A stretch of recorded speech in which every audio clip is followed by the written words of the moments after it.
सत्ता परिवर्तन रैली में कुमारी सैलजा की दहाड़, भाजपा को सबक सिखाएगी जनता। कुलदीप गुज्जर ने पार्टी नेताओं को दिखाई जन समर्थन की ताकत।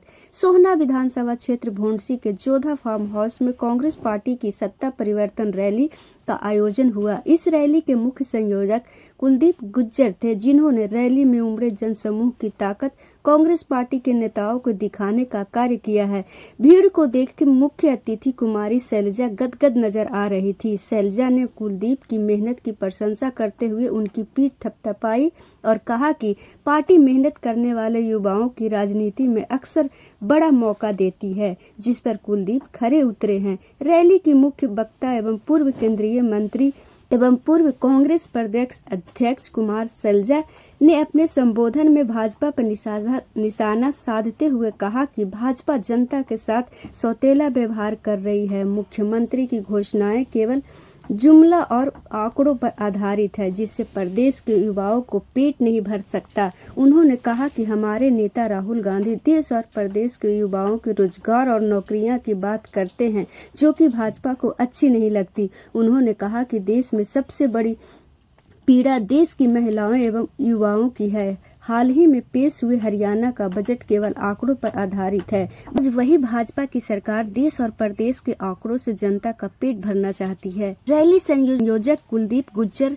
ने कार्यक्रम पहुंची मुख्य अतिथि कुमारी सैलजा एवं जनता जनार्दन का धन्यवाद किया और कहा कि कांग्रेस पार्टी ने शुरू से ही आम जनता की लड़ाई लड़ी है और आगे भी लड़ाई लड़ती रहेगी। पार्टी सदैव जनता की आवश्यकताओं को समझने के लिए वचनबद्ध है। आज ही सत्ता परिवर्तन रैली के माध्यम से हम सभी इस देश और हरियाणा प्रदेश से भाजपा की तानाशाह सरकार को उखाड़ फेंकने के लिए सभी मिलकर प्रण लेते हैं। यह रैली एक ऐतिहासिक मंच होगा, जहां से हम सभी मिलकर तानाशाह रूपी भाजपा सरकार को सबक सिखाने का कार्य करेंगे और इस भ्रष्ट सरकार को जनता असली ताकत दिखाने का कार्य करेगी। इस मौके पे भारी संख्या में क्षेत्र के कांग्रेस नेता एवं हजारों संख्या में आसपास के लोग पहुंचे। खबरों से अपडेट रहने के लिए चैनल को सब्सक्राइब करें, वीडियो को लाइक व ज्यादा से ज्यादा शेयर करें। धन्यवाद। हमारे ये नौजवान हैं यहाँ पर, हमारे नौजवान अपना उज्जवल भविष्य देखना चाहते हैं साथियों, लेकिन इनके बारे में कोई नहीं सोचता। आप देख रहे हैं हमारे नेता राहुल गांधी जी देश भर में घूम रहे हैं। नौजवान कैसे आकर उनके गले लगते हैं, रोजगार की बात करते हैं। आज सबसे बड़ी पीड़ा इस देश में दो है, एक मेरी बहनों की है और एक मेरे नौजवानों की। नौजवानों की है पीड़ा बेरोजगारी की। पढ़ लिख कर इतनी उम्मीद लगाते हैं कि हमारे बच्चे आगे आएंगे, इनको नौकरी मिलेगी। मैं केवल सरकारी नौकरी की बात नहीं कर रही, सरकारी नौकरी एक तरफ, लेकिन दुख की बात यह है कि आंकड़े दिए जाते हैं, बजट में बड़ी बड़ी बातें की जाती हैं। और हमने कल भी देखा हरियाणा का बजट पेश हुआ, उससे पहले देश का बजट पेश हुआ, बड़े बड़े आंकड़े दिए, लेकिन क्या हमारे इस नौजवान को, हमारी इस बहन को उन आंकड़ों से कुछ मिला?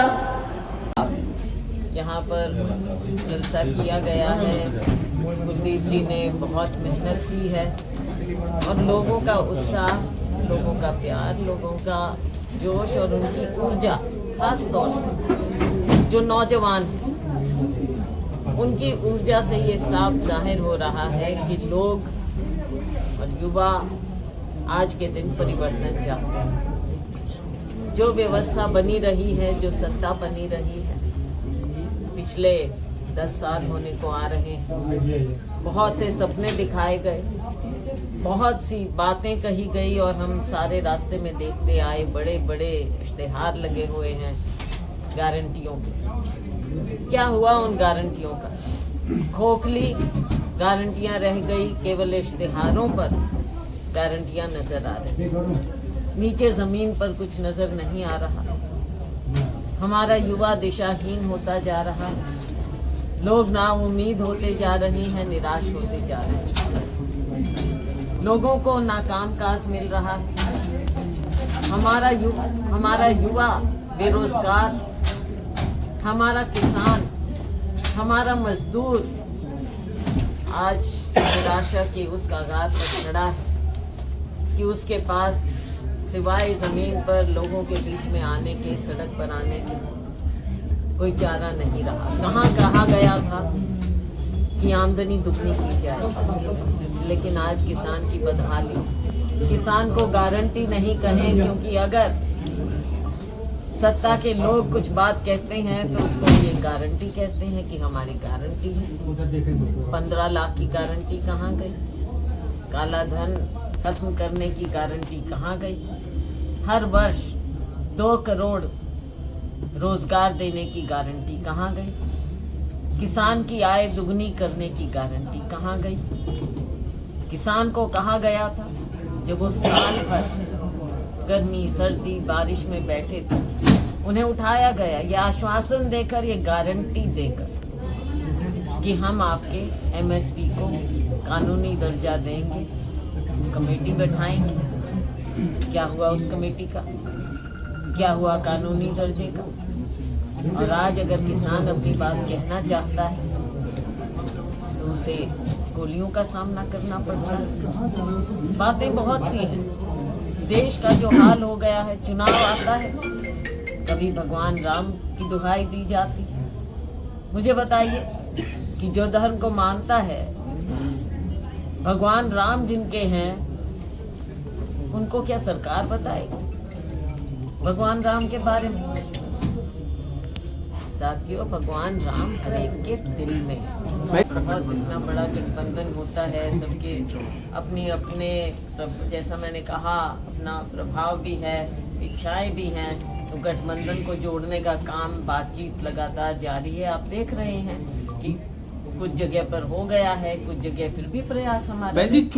अब जब गठबंधन हो गया है, गठबंधन में सीट शेयरिंग की भी बात आ गई है, तो हमारा हाईकमांड, ये मैं पहले भी कहती थी कि जो हमारा हाईकमांड फैसला करेगा वो हम सबको मान्य होता है। चुनाव अभी आ गया है, पार्टी का जो आदेश होगा, लेकिन मैंने बहुत पहले कह दिया था कि इस बार मैं विधानसभा चुनाव लड़ने की इच्छुक। मैडम, ईवीएम को लेकर क्या आपका कहना है? ईवीएम पर अनेकों बातें हैं, कुछ बातें कोर्ट में हैं, लोगों के मन में शंका भी है। बहुत सी बातें हैं कि दूसरे देश, विकसित देश ईवीएम को इस्तेमाल नहीं कर रहे हैं। कुछ लोग कहते हैं कि जहां इस तरह के सॉफ्टवेयर होगा तो वहां पर टैंपरिंग होने की संभावना भी होती है। लेकिन आज के दिन हम इसलिए कुछ नहीं कह सकते क्योंकि कोर्ट में ये मामला सेटल होना चाहिए। आपने वहां तो देखा इलेक्शन कमीशन में, उसमें तो कोई बात, चंडीगढ़ में तो हत्या की गई भाई, लोकतंत्र की हत्या की गई है। तो सीजेआई को अब देखो, सबसे उच्चतम न्यायालय को ये बात अपने हाथ में लेनी पड़ी। आज के दिन लोकतंत्र का कैसे गला घोटा जा रहा है, उसकी जीती जागती मिसाल दुनिया ने देखी है। सबसे पहले हमको बात करनी चाहिए लोकसभा की, क्योंकि पहले लोकसभा का चुनाव है, उसमें हम यहाँ पर मजबूती दिखाएं और सीट जीतें। जो भी कैंडिडेट आए कांग्रेस पार्टी का, हम मिलकर जिताएं। उसके बाद आएगी बात विधानसभा की, तब करेंगे। लेकिन जो मजबूत साथी होगा, धरातल से जुड़ा होगा, कांग्रेस पार्टी की विचारधारा में विश्वास करेगा। देखो, बात यह है कि जो काम करेगा, आज इन्होंने काम करके दिखाया, हमारे सर्वे भी होते हैं, हर तरह की बात है। जो काम करेगा उसका नाम आएगा।